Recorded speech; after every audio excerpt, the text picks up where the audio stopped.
Grover Cleveland by Troy Senik. Read by Troy Senik.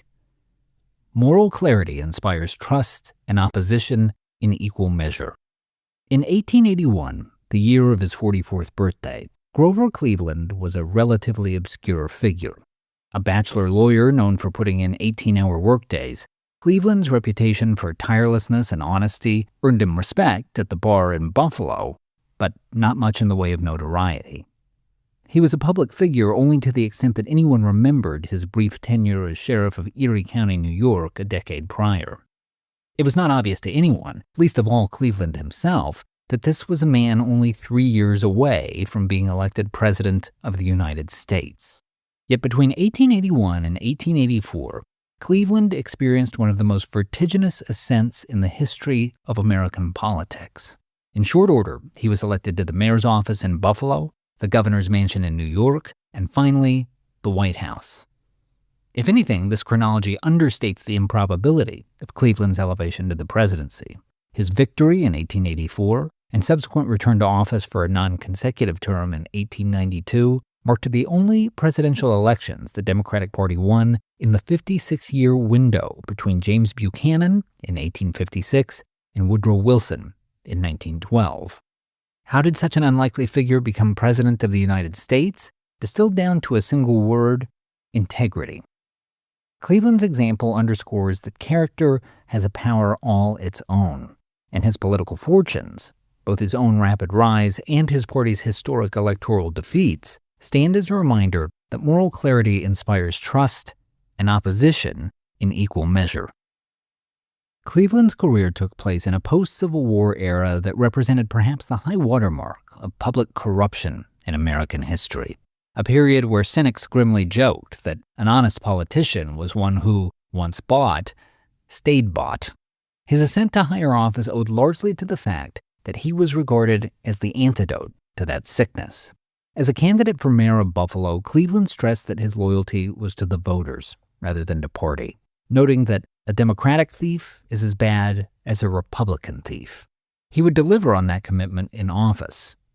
After vetoing a bloated street cleaning contract larded with kickbacks, the mayor told its intended beneficiary, a man who was both his close friend and former client, "While I was your attorney, I was loyal to your interests.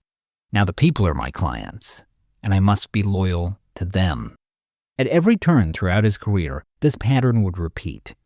Grover Cleveland defined his role as protecting the citizenry at large from self-serving interest groups, even when those groups were populated by his allies.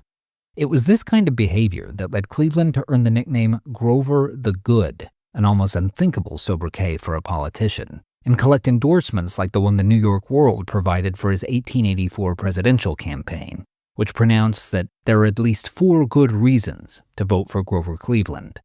Number 1, he is an honest man. Number 2, he is an honest man. Number 3, he is an honest man. Number 4, he is an honest man. Paradoxically, this point was only reinforced by an election year scandal in which he was accused of fathering a child out of wedlock.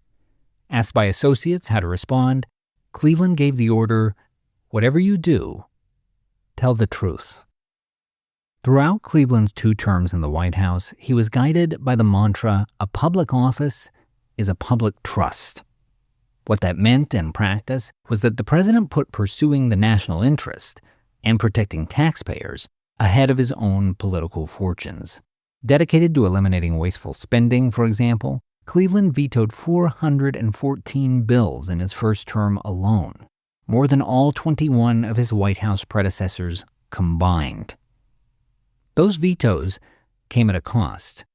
Many of them were rejections of fraudulent pension applications for Civil War veterans. While Cleveland thought it a matter of civic hygiene that charlatans should not appear on the pension rolls alongside genuine military heroes, the rejections nevertheless occasioned a backlash from veterans groups, which played a role in Cleveland's failure to win his first attempt at re-election in 1888. The vanquished candidate did not regard the matter as a political mistake, however, just as the cost of standing on principle. Throughout his 2 terms in Washington, Cleveland remained similarly immovable on several fronts, often to his political detriment. Seeking to arrest the abuse of Native Americans, his administration clawed back 80 million acres of Western land that had been wrongly distributed to railroads or awarded via fraudulent homestead claims. He irritated his fellow Democrats when he rebuffed efforts to inflate the currency during the Panic of 1893, an economic downturn so severe that it was known at the time as the Great Depression.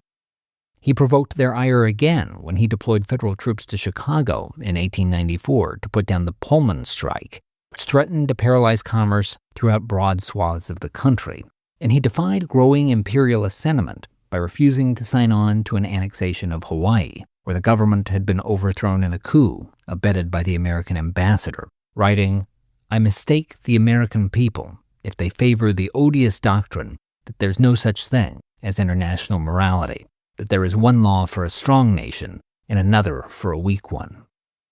In many ways, Grover Cleveland fit the abstract ideal that most Americans profess to have for our presidents: self-made, scrupulously honest, and dedicated to the public good rather than to the politically expedient. Yet while his career can be interpreted as a rebuke to political cynicism, an equally plausible reading would emphasize that standing on principle came at a high cost. Whatever its other merits, Cleveland's disregard for the give and take of politics proved disastrous for his party. In the 1894 midterm elections, Democrats suffered the biggest loss in the House of Representatives in American history. By the time of the 1896 Democratic Convention, Cleveland had become a punching bag within his own party. And after his departure, Democrats would not reclaim the White House for another 16 years. But while those political losses have to be weighed in the balance, so too do the judgments of Cleveland's contemporaries. Even the most notoriously jaded figures of the era found his moral seriousness irresistible.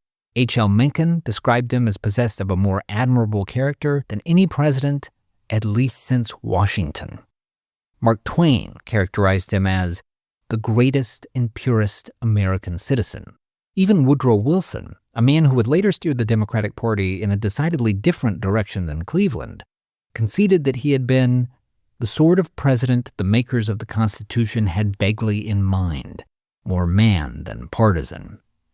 And though Cleveland's legacy would eventually fade, a victim in part of how antiquated the issues of his era would come to seem, the generations that retained a memory of his tenure kept revising their judgment upward. In the 1920s, Cleveland was considered such a significant figure that the Treasury Department staff suggested he be placed on the $20 bill.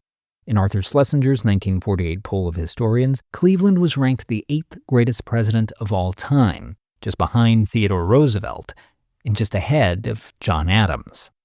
Grover Cleveland was too modest to have ever countenanced such honors, but he would have understood the logic that produced them. As he once told a friend while discussing an opportunistic politician, the trouble with that sort of fellow is that he's always ready to make the mistake of thinking there's no political force in a moral idea.